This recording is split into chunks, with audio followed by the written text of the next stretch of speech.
नमस्ते साथियों।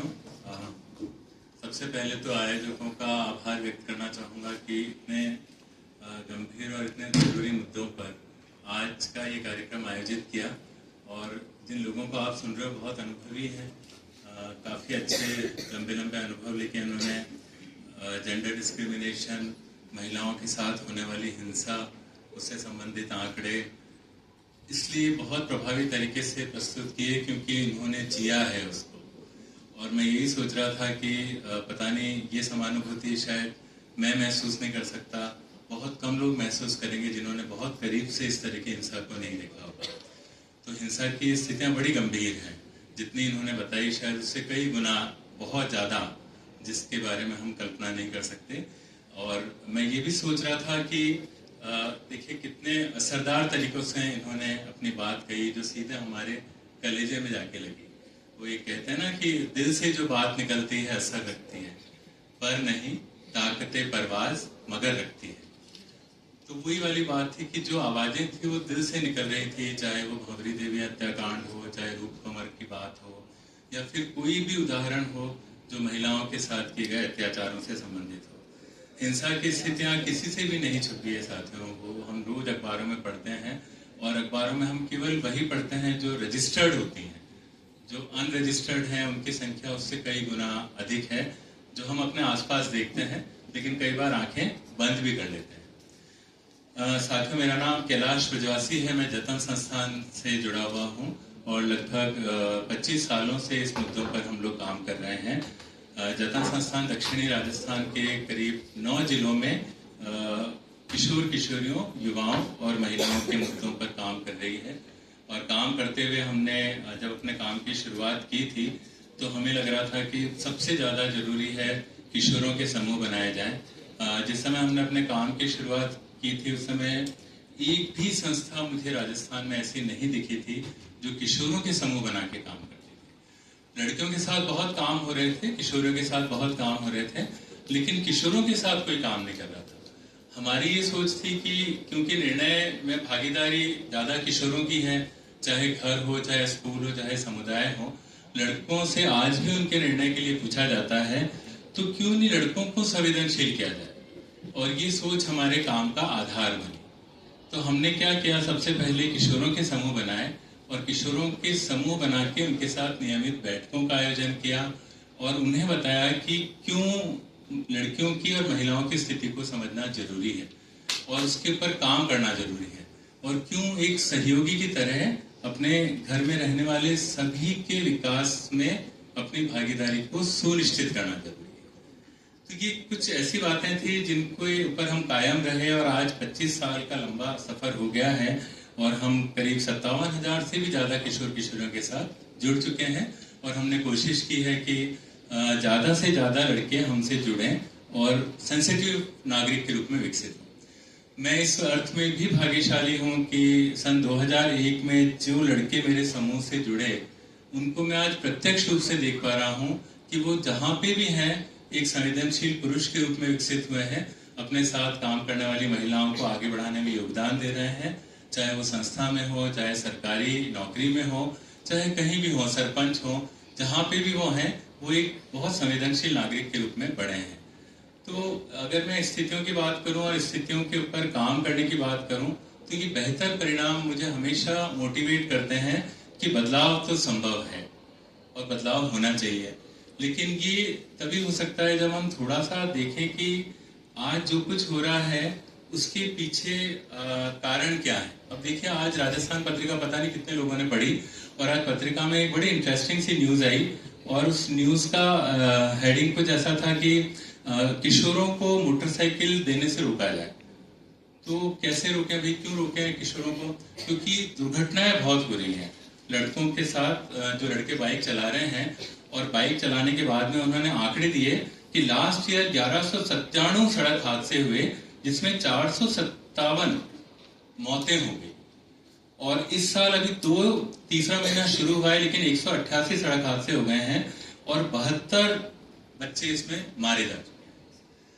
तो ये न्यूज ने थोड़ा सा हिला दिया कि देखिए आखिर ऐसी क्या बात है कि हम किशोरों को बाइक दिलाने के लिए प्रेरित हो जाते हैं। इस पे थोड़ा विचार करना बहुत जरूरी है कि हम कैसे समाजीकरण को देखें, कि ऐसा क्यों होता है कि हम लड़कों में कुछ ऐसी अलग तरीके से परवरिश करने की कोशिश करते हैं कि उनमें थोड़ी सी आधिपत्य की बात आ जाती है, थोड़ी आक्रोश की बात आ जाती है, थोड़ी अहंकार की बात आ जाती है।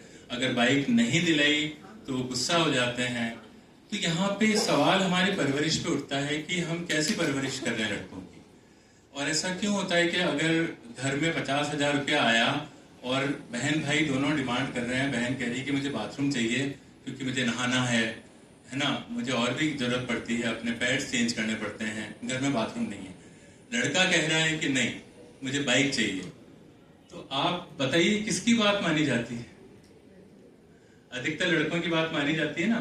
तो ये जो समाज है पितृसत्तात्मक सोच वाला समाज, वहां पे इस तरह से हम लड़कों की सारी अगर फरमाइशें पूरी करते हैं तो स्वाभाविक रूप से कुछ ऐसे लड़के तैयार हो रहे हैं जिनका संबंध सीधा सीधा हिंसात्मक पुरुषत्व या कहना चाहिए हिंसात्मक मर्दानगी, टॉक्सिक मस्कुलिनिटी से।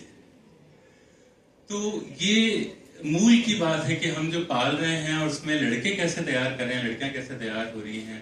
कंचन जी ने बहुत अच्छे तरीके से बताया था कि कहाँ लड़कियों को चुप रहना सिखाया जाता है, कहाँ लड़कों को बोलना सिखाया जाता है। तो परवरिश के अंदर ये जो अंतर है इसको समझना बहुत जरूरी है।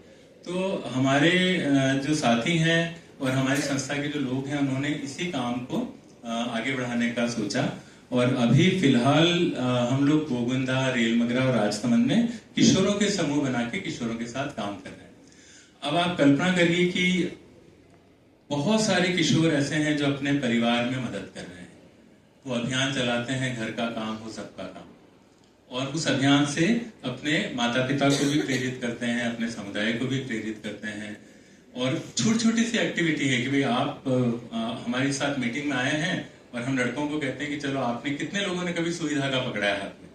तो बहुत सारे लड़कों ने नहीं पकड़ा है। तो हम सुई धागा देते हैं और रुमाल पे उनको बोलते हैं कि चलिए इस पे अपन थोड़ी सिलाई करते हैं। तो ये आदत बड़े काम की है और बड़ी इंटरेस्टिंग है। तो उसका लड़के और लड़की के होने से कोई लेना देना नहीं है, क्योंकि सबकी शर्ट फटती है ना, और सबको सिलाई करनी पड़ती है, भूख सबको लगती है और चाय वाय सबको बनानी पड़ती है, खाना बनाना पड़ता है। तो बहुत छोटी छोटी गतिविधियां अगर आप अपने कार्यक्रम में शामिल करोगे तो ये गतिविधियां व्यवहार में बदलाव लाने का आधार बनती। तो ये एक तरीका है कि कैसे बदला जाए। भैया आज मैं अगर घर जाता हूँ और अपने बेटे से कहता हूँ कि आज मुझे तेरे हाथ की चाय पीनी है, तो ये बड़ी अच्छी बात होगी कि वो लड़का थोड़ा मोटिवेट होगा कि चाय बनाना अच्छी बात है, मैं बना के पिलाऊंगा आपको। तो ये आदत लानी हम में भी जरूरी है और अपने से शुरुआत करने के बाद में अपने आसपास वालों में भी शुरुआत करनी जरूरी है। क्योंकि जैसा कि आपने बताया था कि भाई एक जगह परिवार में गए और वहां पता चला कि उसकी माँ कह रही है कि भाई हमारा बेटा तो बिगड़ गया क्योंकि आजकल रसोई का काम करता है। इस तरह के अनुभवों ने हमको ये सिखाया कि केवल लड़कों के साथ काम करने से कुछ नहीं होगा, लड़कों के साथ साथ अभिभावकों के साथ काम करना जरूरी है और समुदाय के साथ भी काम करना जरूरी है। तो जो गतिविधि हम लड़कों के साथ कर रहे हैं वही अभिभावकों के साथ भी की जाए। तो अभिभावकों के भी ग्रुप बनाएं, 2-3 महीने में उनके साथ बात करें कि भाई हम क्यों लड़कों को संवेदनशील बना रहे हैं, हम क्यों लड़कों को किचन में जाने की बात कर रहे हैं, अपना काम खुद करने की बात कर रहे हैं, इसके पीछे क्या कारण है, ताकि सबको अवसर मिले ना, सबको बढ़ना चाहिए ऐसा तो है ही नहीं। तो फिर माता पिता भी समझे। और हमने माता पिता से पूछा कि भाई आपको ये तो मालूम है कि लड़कों को कैसे पालना है, लड़कियों को कैसे पालना है, पर क्या आपको ये भी मालूम है कि आप अपने बच्चे को कितना जानते हो? तो उन्होंने कहा हाँ हम जानते हैं, हमारे भाई एक लड़का है एक लड़की है, पढ़ाई कर रहे हैं। तो हमने कुछ छोटे छोटे टूल डिजाइन की और टूल में भाई आप मारा टाबस तो मारी पहचान, मेवाड़ी में एक टूल है और उसमें हमने बनाया कि मेरे बच्चे से मेरी पहचान। तो उसमें हम पूछ रहे हैं कि आपको अपने बच्चे की जन्म तारीख याद है, आपको बताया आपने कितने टीके लगाए हैं उसके, आपको बताया वो कौन सी कक्षा में पढ़ता है, क्या आप जानते हैं कि उसके मित्र कौन कौन है, क्या आपको मालूम है कि उसको खाने में क्या पसंद है, वो कौन सा खेल पसंद करता है, कभी आपने उससे बात की है कि वो क्या बनना चाहता है। तो ये जब टूल उन्होंने भरना शुरू किया तो उन्होंने देखा कि उनके तो 1 या 2 नंबर ही आए खाली। तब उन्होंने कहा कि हाँ हम तो भाई हमारे बच्चे को नहीं जानते बिल्कुल भी। तो हमने कहा कि देखो बच्चे को जानना बहुत जरूरी है और जानने के बाद में उसके व्यवहार को समझना और आवश्यकता अनुसार उसमें बदलाव लाना बहुत जरूरी है। ये छोटी छोटी आदतें अगर हम लोग बच्चों में डालना शुरू करेंगे तो निश्चित रूप से एक बड़ा बदलाव ये लेके आ सकती हैं। तो हमने कुछ कुछ इसके लिए टूल्स भी डिजाइन किए हैं और साथ में कुछ कुछ छोटी छोटी कविताएं हैं। तो मैं ज्यादा बात इससे नहीं कहूंगा क्योंकि हिंसा पे काफी चर्चा हो गई है, लेकिन इस हिंसा को रोकने के लिए, लड़कों को बदलने के लिए जो हमारे से प्रयास हुए उसके बारे में मैं थोड़ा सा शेयरिंग करना चाहूंगा। तो अब आजकल जो लड़के हैं, जैसे 3 साल में हम देख रहे हैं कि जो बदलाव आया है, तो मैंने एक छोटी सी कविता लिखी है और वो 11 साल से 14 साल के बच्चों को मैं एक तरह से नोटबुक के रूप में देता हूँ। तो वो उसमें खुद भी कलेक्शन करते हैं कि उन्होंने क्या काम किया, और इसका शीर्षक है आजकल लड़के। तो मैं कुछ पंक्तियां इसके पढ़ना चाहूंगा आपके सामने। इसमें लिखा है कि आजकल लड़के बेचैन हैं, वे घर के कामों में हाथ बटाना चाहते हैं, उन्हें नहीं पसंद उनको घरेलू कामों से दूर रखा जाना। आजकल लड़के मजबूर हैं, वे अपनी बहनों के बेहतर भविष्य का सपना साकार होते देखना चाहते हैं, उन्हें नहीं पसंद बहन बेटियों का जल्दी ब्याह करके घर भेज देना। आजकल लड़के मायूस हैं, वे अपने पिता से बहुत सी बातें करना चाहते हैं और सीखना चाहते हैं, उन्हें नहीं पसंद पिता का हमेशा उनसे एक दूरी बनाए रखें। ये पेरेंट्स के साथ अटैचमेंट को लेके है।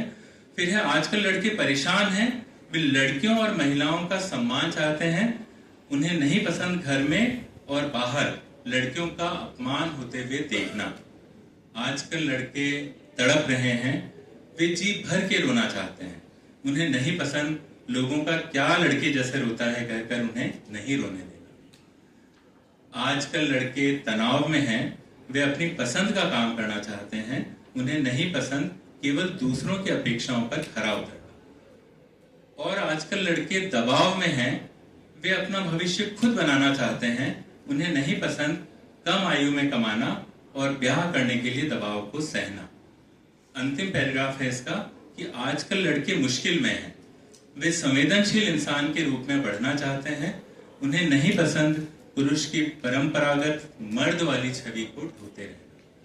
तो इस तरह की छोटी छोटी कविताएं हैं जो लड़कों को प्रेरित करती हैं कि भाई वो अपने साथ अपनी बहनों को रखें, बहनों को साथ में लेके जाएं।